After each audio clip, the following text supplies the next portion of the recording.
जय श्री कृष्ण। रावण कहता है, हे अंगद, तेरी जाति स्वामी भक्त है, फिर भला तू अपने मालिक के गुण इस प्रकार कैसे न बखानेगा। मैं गुण ग्राहक हूँ, परम सुजान हूँ, इसी से तेरी जली कटी बक बक कर कान नहीं देता। अंगद ने कहा, तुम्हारी सच्ची गुण ग्राहकता तो मुझे हनुमान ने सुनाई थी। उसने अशोक वन को विध्वंस करके तुम्हारे पुत्र को मारकर नगर को जला दिया था। उसने तुम्हारा कुछ भी अपकार नहीं किया। तुम्हारा वही सुंदर स्वभाव विचार कर हे दशग्रीव, मैंने कुछ धृष्टता की है।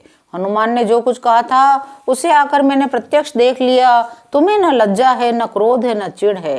रावण बोला, अरे वानर, जब तेरी ऐसी बुद्धि है तभी तो तू बाप को खा गया। ऐसा कहकर रावण हंसा। अंगद ने कहा, पिता को खाकर फिर तुमको भी खा डालता, परंतु अभी तुरंत कुछ और ही बात मेरी समझ में आई है।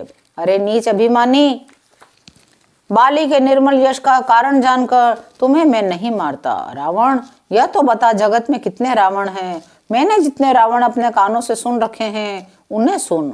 एक रावण तो बाली को जीतने पाताल में गया था, तब बच्चों ने उसे घुड़साल में बांध रखा। बालक खेलते थे, जा जाकर उसे मारते थे। बलि को दया लगी, तब उन्होंने उसे छुड़ा दिया। फिर एक रावण को सहस्त्र बाहु ने देखा। उसने दौड़कर उसको एक विशेष प्रकार के जंतु की तरह समझकर पकड़ लिया। तमाशे के लिए वह उसे घर ले आया। तब पुलत्स्य मुनि ने जाकर उसे छुड़ाया। एक रावण की बात कहने में मुझे बड़ा संकोच हो रहा है। वह बहुत दिनों तक बाली की कांख में रहा। इनमें से तुम कौन से रावण हो? खींचना छोड़ो, सच सच बताओ। रावण ने कहा, अरे मूर्ख, सुन, मैं वही बलवान रावण हूँ जिसकी भुजाओं की लीला कैलाश पर्वत जानता है, जिसकी शूरता उमापति महादेव जी जानते हैं, जिन्हें अपने सिर रूपी पुष्प चढ़ा चढ़ा कर मैंने पूजा था। सिर रूपी कमलों को अपने हाथों से उतार उतार कर मैंने अगणित बार त्रिपुरारी शिव जी की पूजा की है। अरे मूर्ख, मेरी भुजाओं का पराक्रम दिक्पाल जानते हैं, जिनके हृदय में वह आज भी चुभ रहा है। दिग्गज मेरी छाती की कठोरता को जानते हैं, जिनके भयानक दांत जब जब आ जाकर मैं उनसे जबरदस्ती भिड़ा, मेरी छाती में कभी नहीं फूटे, अपना चिन्ह भी नहीं बना सके, बल्कि मेरी छाती से लगते ही वे मूली की तरह टूट गए। जिसके चलते समय पृथ्वी इस प्रकार हिलती है जैसे मत वाले हाथी के चलते समय छोटी सी नाव। मैं वही जगत प्रसिद्ध प्रतापी रावण हूँ। अरे झूठी बकवास करने वाले, क्या तूने मुझको कानों से कभी नहीं सुना? उस महान प्रतापी और जगत प्रसिद्ध रावण को तू छोटा कहता है और मनुष्य की बड़ाई करता है। अरे दुष्ट, असभ्य, तुच्छ बंदर, अब मैंने तेरा ज्ञान जान लिया। रावण के वचन सुनकर अंगद क्रोध सहित वचन बोले, अरे नीच अभिमानी, संभाल कर बोल। जिनका फरसा सहस्त्र बाहु की भुजाओं रूपी अपार वन को जलाने के लिए अग्नि के समान था, जिनके फरसा रूपी समुद्र की तीव्र धारा में अनगिनत राजा अनेकों बार डूब गए, उन परशुराम जी का गर्व जिन्हें देखते ही भाग गया। अरे अभागे 10 शीश, वे मनुष्य क्यों कर हैं? अरे मूर्ख उद्दंड, श्री रामचंद्र जी मनुष्य हैं? कामदेव भी क्या धनुर्धारी है? गंगा जी क्या नदी है? कामदेव क्या पशु है? कल्प वृक्ष क्या पेड़ है? अन्न भी क्या दान है? और अमृत क्या रस है? गरुड़ जी क्या पक्षी हैं? शेष जी क्या सर्प हैं? अरे रावण, चिंतामणि भी क्या पत्थर है? अरे ओ मूर्ख सुन, वैकुंठ भी क्या लोक है? श्री रघुनाथ जी की अखंड भक्ति क्या लाभों में लाभ है? सेना समेत तेरा मान मत कर, अशोक वन को उजाड़ कर, नगर को जलाकर, तेरे पुत्र को मारकर जो लौट गए तो उनका कुछ भी ना बिगाड़ सका। अरे दुष्ट, क्या वे हनुमान जी वानर हैं? अरे रावण, कपट छोड़कर सुन, कृपा के समुद्र श्री रघुनाथ जी का तू भजन क्यों नहीं करता? यदि तू राम जी का वैरी हुआ तो तुझे ब्रह्मा और रुद्र भी नहीं बचा सकेंगे। व्यर्थ गाल न मार, डींग न हाँक। श्री राम जी से वैर करने पर तेरा ऐसा हाल होगा, तेरे सिर समूह श्री राम जी के बाण लगते ही वानरों के आगे पृथ्वी पर पड़ेंगे।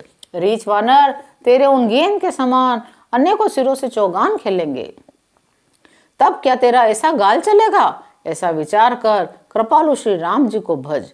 अंगद के वचन सुनकर रावण बहुत अधिक जल उठा, मानो जलती हुई प्रचंड अग्नि में घी पड़ गया हो। वह बोला, अरे मूर्ख, कुंभकर्ण ऐसा मेरा भाई है, इंद्र का शत्रु सुप्रसिद्ध मेघनाथ मेरा पुत्र है। मेरा पराक्रम तो तूने अभी सुना ही नहीं। मैंने संपूर्ण जड़ चेतन जगत को जीत लिया है। अरे दुष्ट, वानरों की सहायता जोड़कर राम ने समुद्र बांध लिया, बस यही उसकी प्रभुता है। समुद्र को तो अनेकों पक्षी भी लांघ जाते हैं, पर इसी से वे सभी शूरवीर नहीं हो जाते।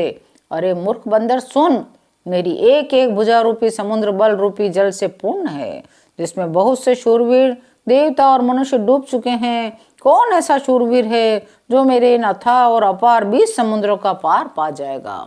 अरे दुष्ट, मैंने दिक्पालों तक से जल भरवाया, तू एक राजा का मुझे सुयश सुनाता है। तेरा मालिक जिसकी गुणगाथा तू बार बार कह रहा है, संग्राम में लड़ने वाला योद्धा है, तो फिर वह दूत किस लिए भेजता है? शत्रु से प्रीति करते उसे लाज नहीं आती?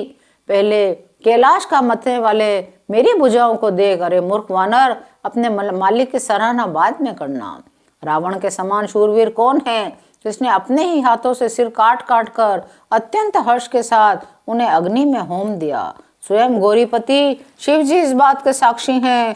मस्तकों के जलते समय मैंने अपने ललाटों पर लिखे हुए विधाता के अक्षर देखे। तब मनुष्य के हाथ से अपनी मृत्यु होना बांझकर विधाता की वाणी को असत्य जानकर मैं हंसा। उस बात को समझकर भी मेरे मन में डर नहीं है। बूढ़े ब्रह्मा ने बुद्धि भ्रम से ऐसा लिख दिया है। अरे मूर्ख, तू लज्जा और मर्यादा छोड़कर मेरे आगे बार बार दूसरे वीर का बल कहता है। अंगद ने कहा, अरे रावण, तेरे समान लज्जावान जगत में कोई नहीं है। लज्जाशीलता तो तेरा सहज स्वभाव है। तू अपने मुंह से अपने गुण कभी नहीं कहता। सिर काटने और कैलाश उठाने की कथा चित्त में चढ़ी हुई थी, इसी से तूने उसे 20 बार कहा। अरे मंद बुद्धि सुन, अब बस कर। सिर काटने से भी क्या कोई शूरवीर हो जाता है? इंद्रजाल रचने वाले को वीर नहीं कहा जाता। अरे मंद बुद्धि समझ कर देख, पतंगे मोहवश आग में जल मरते हैं, गधों के झुंड बोझ लाद कर चलते हैं, पर इस कारण वे शूरवीर नहीं कहलाते। अब बद बढ़ाओ मत कर, मेरा वचन सुन, अभिमान त्याग दे। मैं संधि करने नहीं आया। रघुवीर जी ने ऐसा विचार कर मुझे भेजा है। वे कहते हैं, सियार के मारने से सिंह को यश नहीं मिलता। प्रभु के वचनों को मन में समझकर ही मैंने तेरे कठोर वचन सहे हैं, नहीं तो तेरे मुंह तोड़कर मैं सीता जी को जबरदस्ती ले जाता। अरे अधम, देवताओं के शत्रु, तेरा बल तो मैंने तभी जान लिया जब तूने सूने में पराई स्त्री को चुरा लिया। तू राक्षसों का राजा और बड़ा अभिमानी है। मैं तो श्री रघुनाथ जी के सेवक सुग्रीव का दूत हूँ, सेवक का भी सेवक हूँ। यदि मैं श्री राम जी के अपमान से न डरूं तो तेरे देखते देखते ऐसा तमाशा करूं, तुझे जमीन पर पटक कर, तेरी सेना का संहार कर, तेरे गांव को नष्ट भ्रष्ट करके तेरी युवती स्त्रियों सहित जानकी जी को ले जाऊं। यदि ऐसा करूं तो भी इसमें कोई बड़ाई नहीं है। मरे हुए को मारने में कुछ भी पुरुषत्व नहीं है। नित्य का रोगी, निरंतर क्रोध युक्त रहने वाला, भगवान विष्णु से विमुख, वेद और संतों का विरोधी, अपना ही शरीर पोषण करने वाला, पराई निंदा करने वाला, पाप की खान, ये 14 प्राणी जीते जी ही मुर्दे के समान है। वाम मार्गी, कामी, कंजूस, अत्यंत मूढ़, अति दरिद्र, बदनाम और बहुत बूढ़ा, ये सब जीते जी मुर्दे के समान है। अरे दुष्ट, ऐसा विचार कर मैं तुझे नहीं मारता, तू मुझ में क्रोध पैदा ना कर। अरे नीच बंदर, अब तू मरना ही चाहता है। रावण चीखा, इसी से तुम्हें छोटे मुंह बड़ी बात कहता है। अरे मूर्ख बंदर, तू जिसके बल पर कड़वे वचन बक रहा है, उसमें बल, प्रताप, बुद्धि अथवा तेज कुछ भी नहीं है। उसे गुणहीन और मानहीन समझकर ही तो उसके पिता ने उसे वनवास दे दिया है। एक तो वह वैसे ही दुखी है, उस पर युवती स्त्री का विरह और रात दिन फिर मेरा डर। जिनके बल का तुझे गर्व है, ऐसे अनेकों मनुष्यों को तो राक्षस रात दिन खाया करते हैं। जिद छोड़कर समझ कर विचार कर।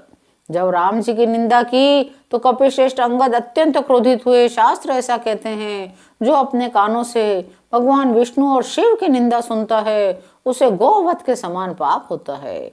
वानर श्रेष्ठ अंगद बहुत जोर से कटकटाए, तमक कर दोनों भुजा डंडों को पृथ्वी पर दे मारा।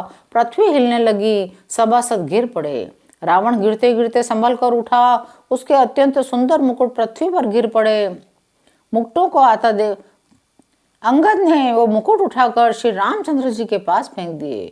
मुकुटों को आता देखकर वानर भागे। सोचने लगे, क्या दिन में ही उल्कापात होने लगा, या रावण ने क्रोध करके 4 वज्र चलाए हैं। प्रभु ने हंसकर कहा, मन में डरो नहीं, ये न उल्का है, न वज्र है, न केतु, न राहु। अरे भाई, ये तो रावण के मुकुट हैं, जो बाली पुत्र अंगद के द्वारा फेंके हुए आ रहे हैं। आज की कथा यहीं विराम लेती है। शेष अगले अंकों में। जय श्री राम।